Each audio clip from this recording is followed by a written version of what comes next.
Welcome to the Hospital Medicine Unplugged podcast. Today we're diving deep, a really critical evidence-based look at managing pulmonary hypertension, PH, in the inpatient setting.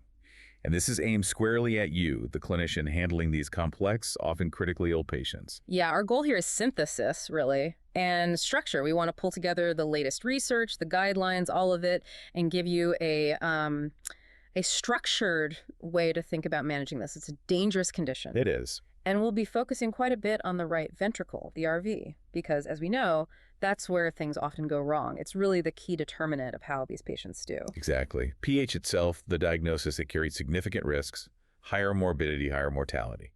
And for someone with PH, just being in the hospital, that's a high-risk period in itself. So you need rapid, accurate diagnosis, you need precise classification, and then expert management.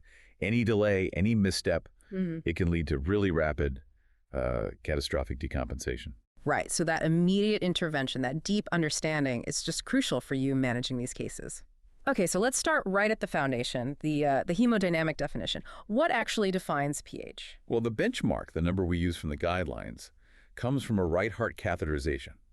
It's a mean pulmonary artery pressure, the mPAP, greater than 20 millimeters of mercury at rest. And that 20 millimeter Hg threshold, that's relatively new, right? It used to be higher. It did. And that shift down to 20, which came out of the Sixth World Symposium, it wasn't arbitrary. It reflects a really critical understanding now that even, modest elevations in mPAP matter. Pressures we might have previously thought were borderline or maybe even okay. Exactly. We now have solid long-term data linking even those slightly elevated pressures to increase mortality overall, more RV remodeling, higher hospitalization rates.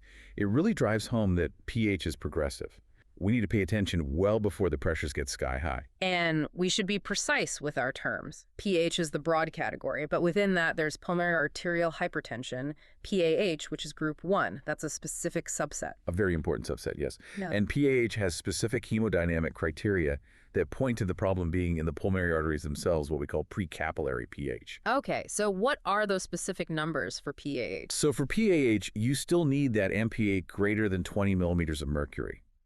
But crucially, the pulmonary artery wedge pressure, the PAWP, has to be low, specifically less than or equal to 15 millimeters of mercury. And that low PAWP tells you the pressure isn't just backing up from the left side of the heart? Correct. It confirms it's not primarily a left heart issue causing the high mPAP.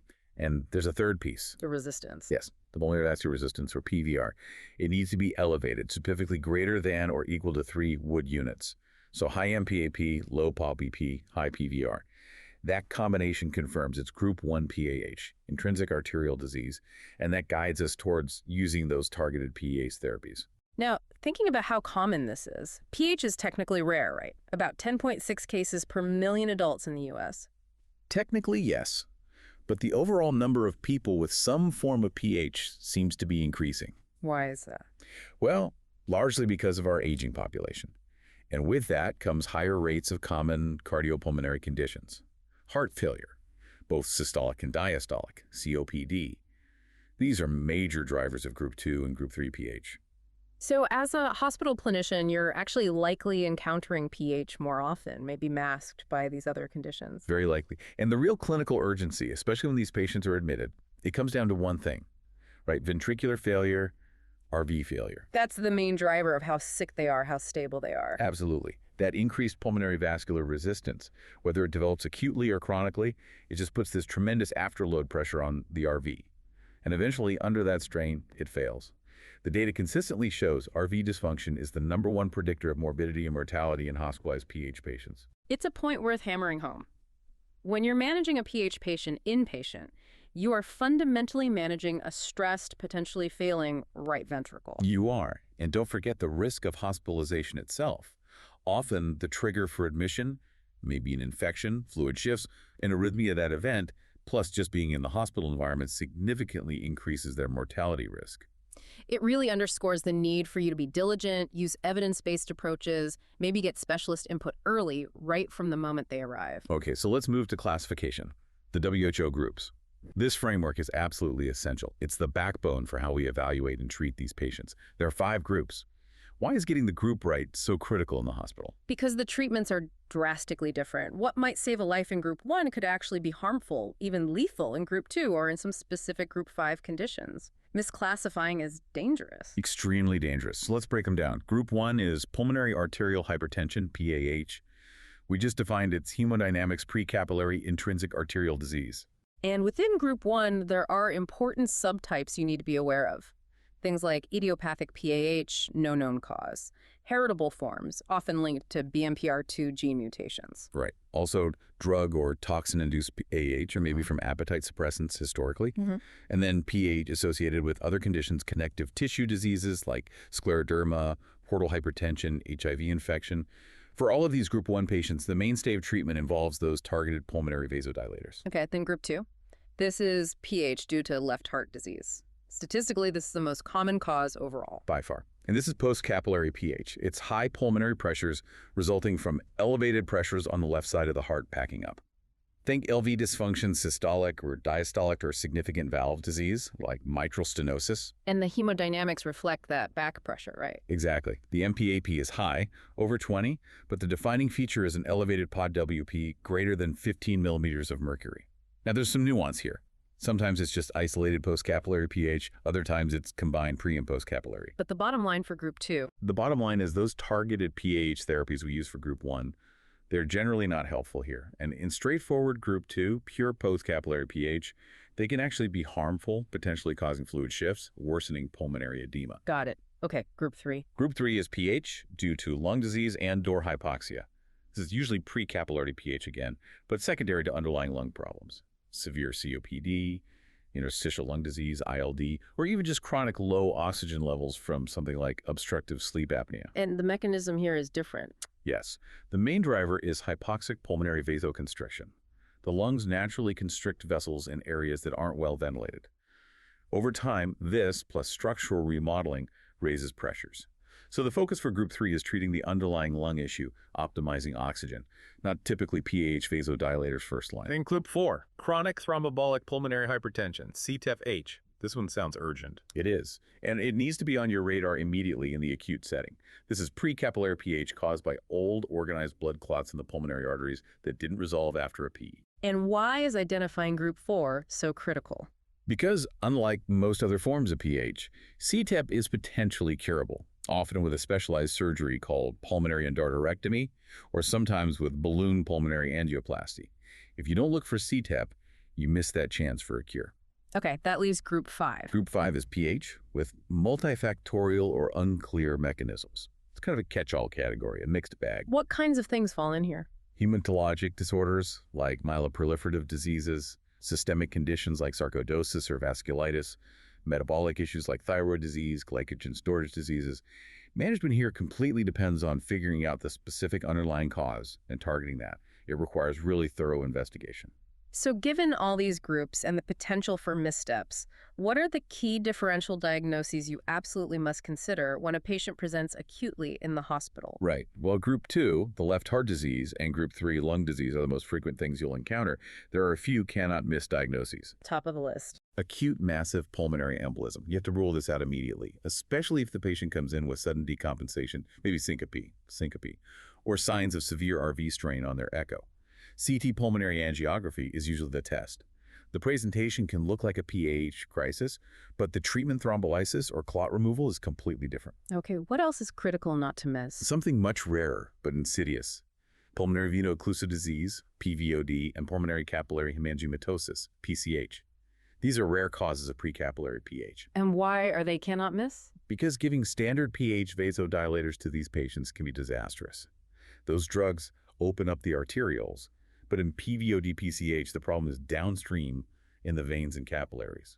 So dilating the arterioles can suddenly flood these blocked downstream vessels and cause severe acute pulmonary edema. How would you suspect PVOD or PCH? Look for clues like severe hypoxemia that seems out of proportion to the degree of PH, or maybe imaging findings like curly B lines, or effusions that look more like congestion findings you wouldn't typically expect in pure precapillary PAH. And one more. Yes, pulmonary tumor thrombotic microangiopathy. This is a really aggressive, rapidly progressive form of PH.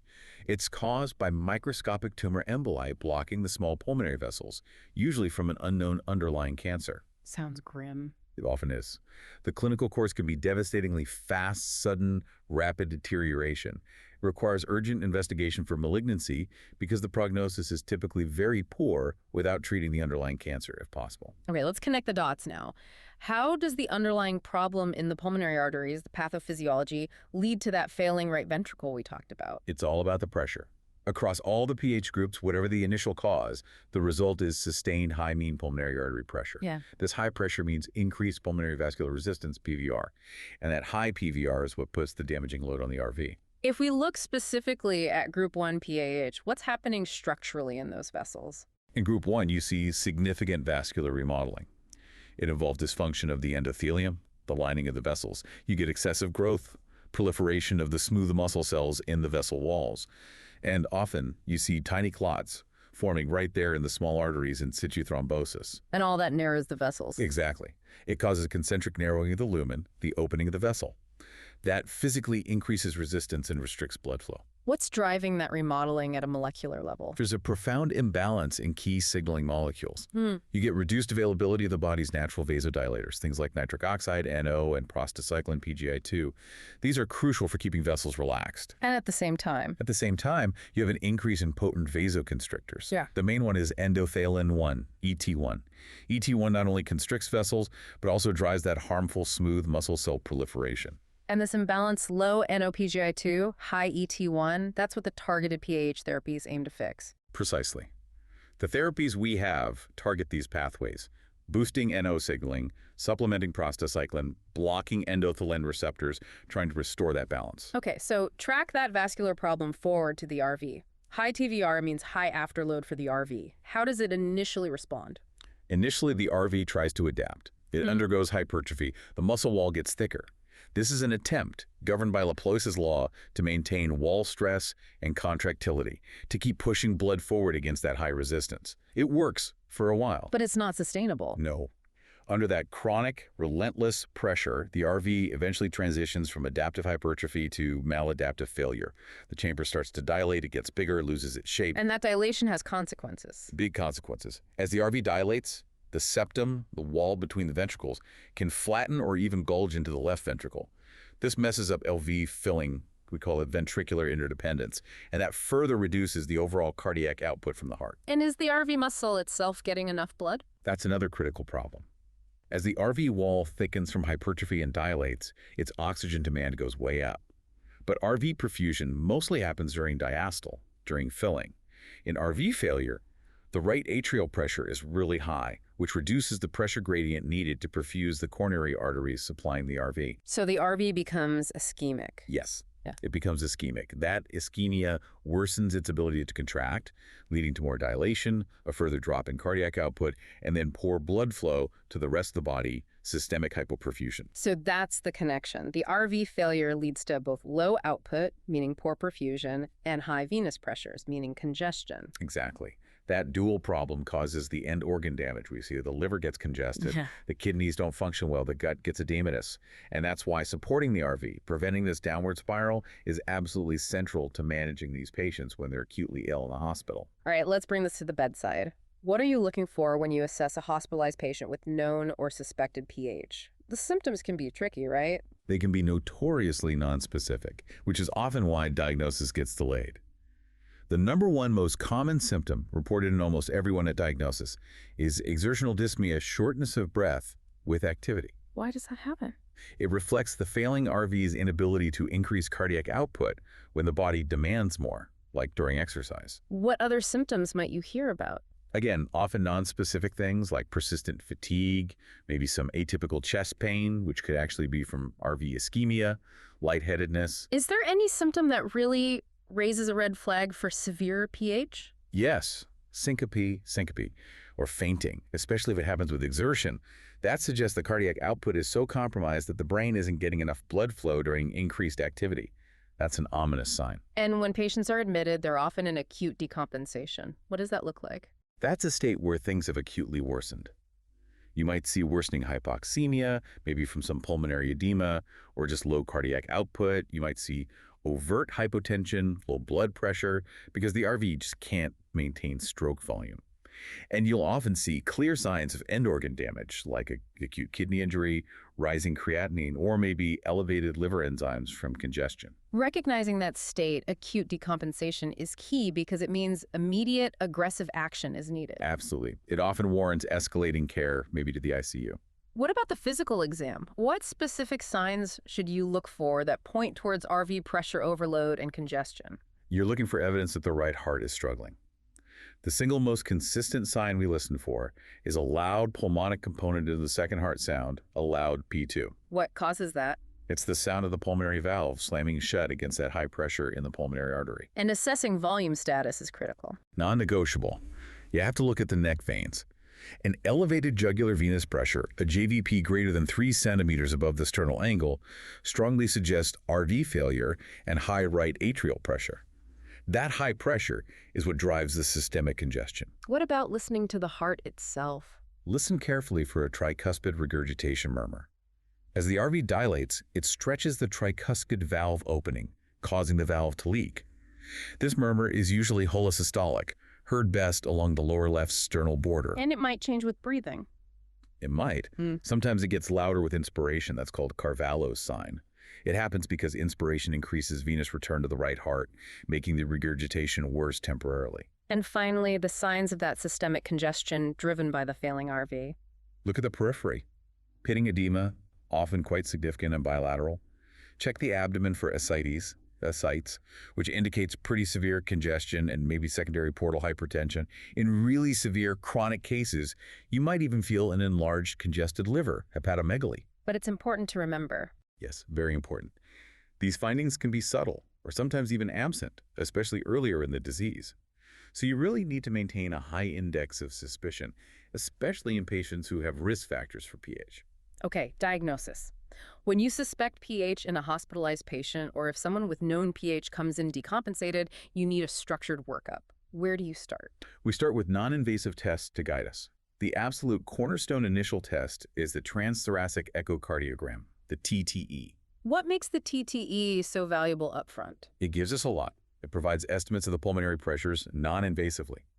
Critically, it lets us assess the size and function of that all-important right ventricle, looking at things like TPSE or RDS velocity.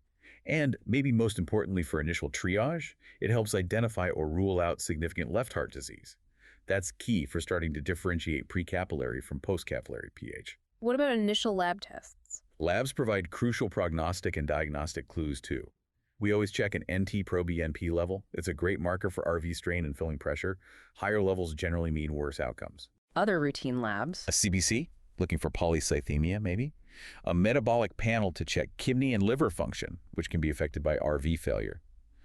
And then specific blood tests, depending on suspicion HIV test, anti-nuclear antibody for connective tissue disease, maybe liver function tests if portal hypertension is suspected. These help screen for conditions in Group 1 or Group 5. So the TTE and labs give you a good starting point, but they aren't enough for the final diagnosis or to start specific therapies. Correct. They guide the initial management and the direction of the workup. But the gold standard, the test required for definitive diagnosis, precise classification, and getting those exact hemodynamic numbers is right heart catheterization, RHC. And you absolutely need an RHC before starting certain treatments. Yes. It is mandatory before initiating any targeted PAH-specific therapy. We have to be sure about the diagnosis and classification. What exactly does the RHC tell you? It gives direct simultaneous measurements of the pressures mPAP, PAWP, and allows calculation of the PVR. Those numbers are what definitively classify the PH as precapillary, low papillary, or post-capillary, high papillary, 50,000. Does the RHC involve anything else? Sometimes, particularly in patients suspected of having idiopathic PAH, a vasoreactivity test is done during the RHC. This involves giving a short-acting vasodilator, like inhaled nitric oxide, to see if the pulmonary pressures drop significantly. A positive test identifies a small subset of patients who might respond well to high-dose calcium channel blockers.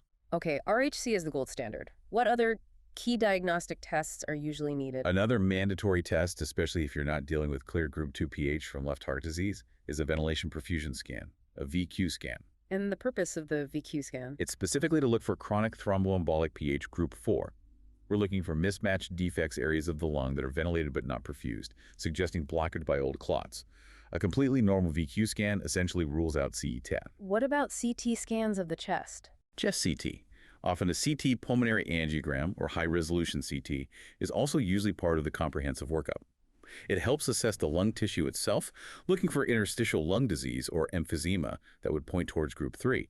It can also help rule out other rarer causes, like problems with the pulmonary arteries themselves, or signs suggestive of that pulmonary tumor thrombotic microangiopathy. So it's really a multi-step process to get the full picture. Yes, it is. TTE first, labs, then typically RHC and VQ scan, plus chest imaging.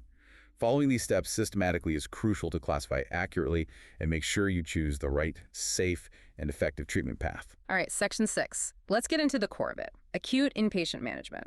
You've got a patient with PH admitted.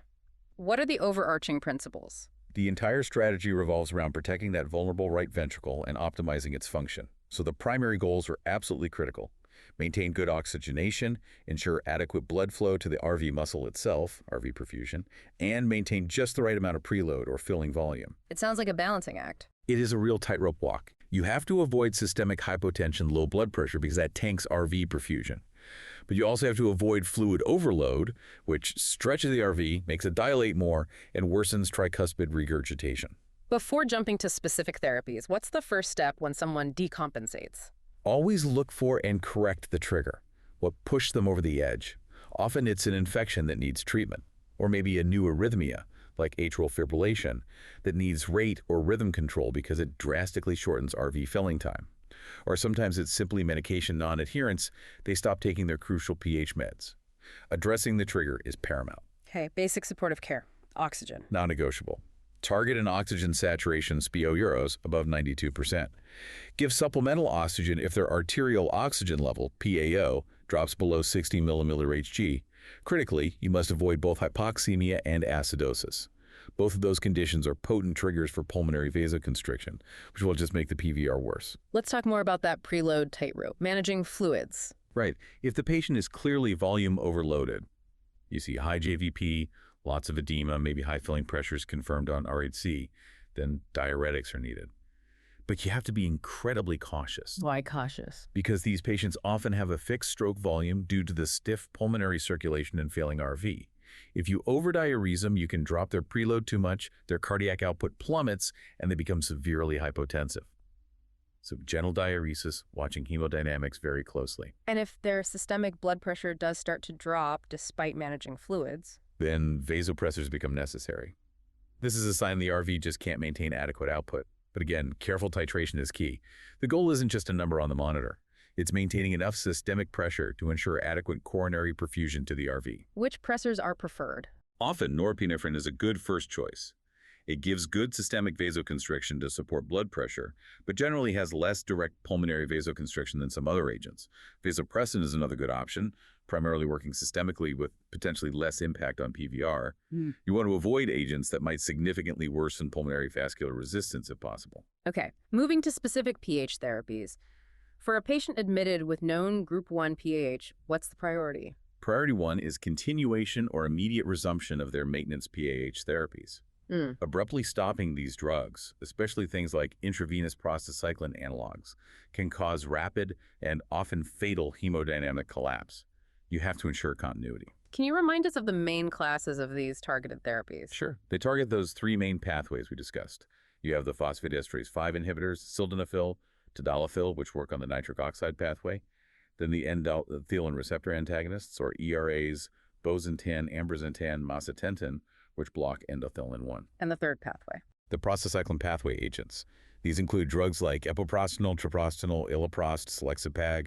These are generally the most potent vasodilators, but also the most complex to manage, often requiring continuous IV or subcutaneous infusions or specialized inhalation devices. And often patients are on more than one. Yes, especially sicker patients or those admitted with decompensation. Combination therapy hitting 2 or sometimes even all 3 pathways is often the standard of care needed to get adequate hemodynamic control. Now, what about the situation where the RV is acutely failing right in front of you, in the ICU maybe? What are the interventions for decompensated RV failure? This is where things get critical. We might need inotropes to boost the RV's contractility. Common choices include digoxin, Vidoxin. It offers mild inotropic support and can help with rate control if there's AFib, or milrinone, which is a phosphodiesterase inhibitor that boosts contractility, but also causes vasodilation, both systemically and in the pulmonary circulation. Does that vasodilation from milrinone cause issues? It can. Yeah. You have to watch carefully because the systemic vasodilation can sometimes worsen hypotension, which, as we said, is bad for RV perfusion. So it's a balance. Is there a preferred way to vasodilate the pulmonary circulation in acute RV failure? Yes. Strategically, inhaled pulmonary vasodilators are often preferred in the acute setting. Things like inhaled nitric oxide, INO, or inhaled iloprost. Why inhaled? Because they go directly to the ventilated parts of the lung. They selectively dilate the blood vessels only in areas getting oxygen.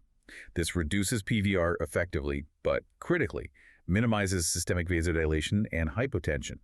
You get the pulmonary benefit without dropping the systemic pressure needed to perfuse the RV. It's a very targeted approach. And if all of this optimizing fluids, pressors, inotropes, targeted pH meds, inhaled vasodilators, if it's still not enough, the patient is still crashing. Then you have to escalate quickly to consider mechanical circulatory support.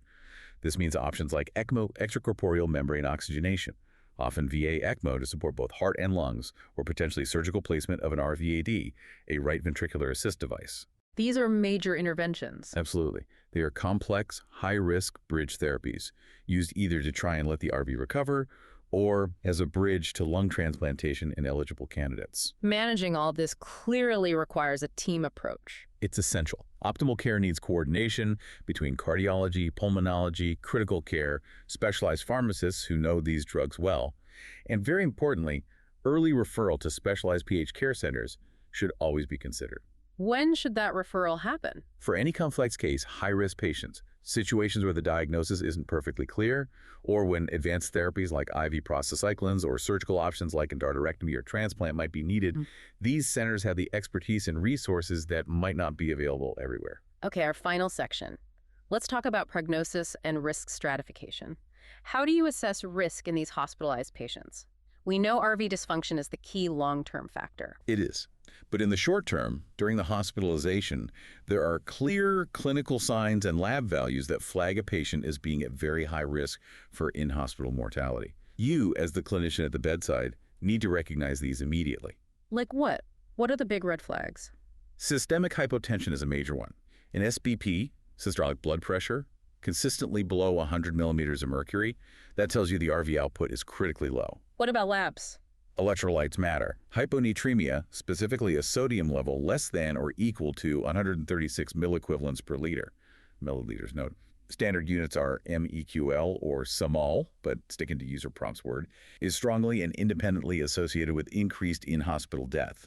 It often reflects severe RV failure and neurohormonal activation. Any other clinical signs? Acute kidney injury, any sign of renal dysfunction is a bad sign. And simple tachypnea, a persistently high respiratory rate, say over 20 breaths per minute, also marks the patient as high risk.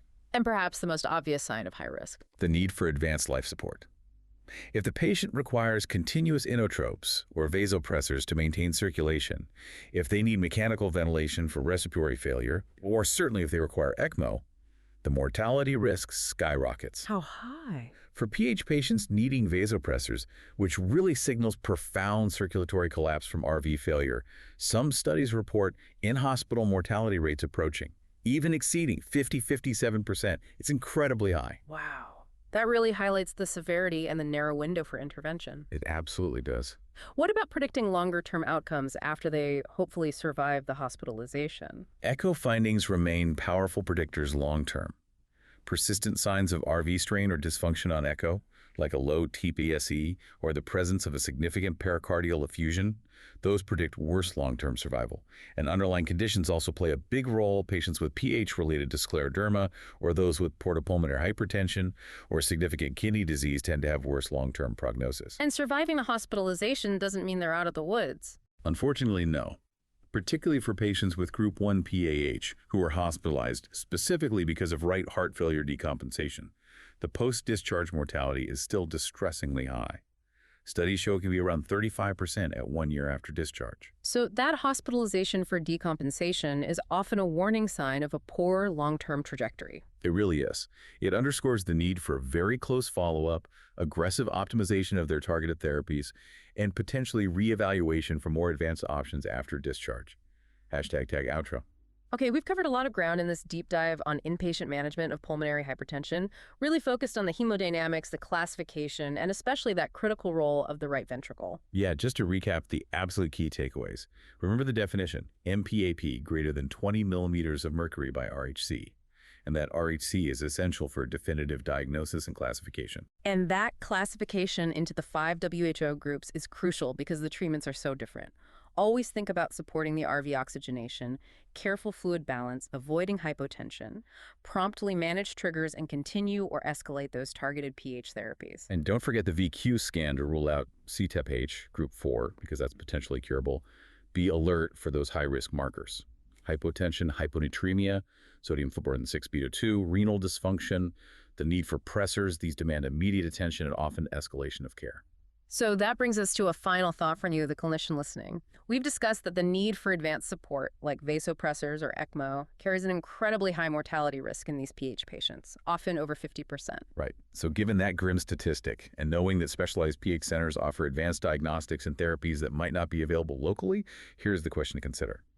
How early and how aggressively should we integrate consultation with or even transfer to a specialized PH center into our plan for any patient showing signs of decompensated RV failure? Should we wait until we've tried everything locally and failed? Or does waiting until all local options are exhausted potentially mean we've waited too long?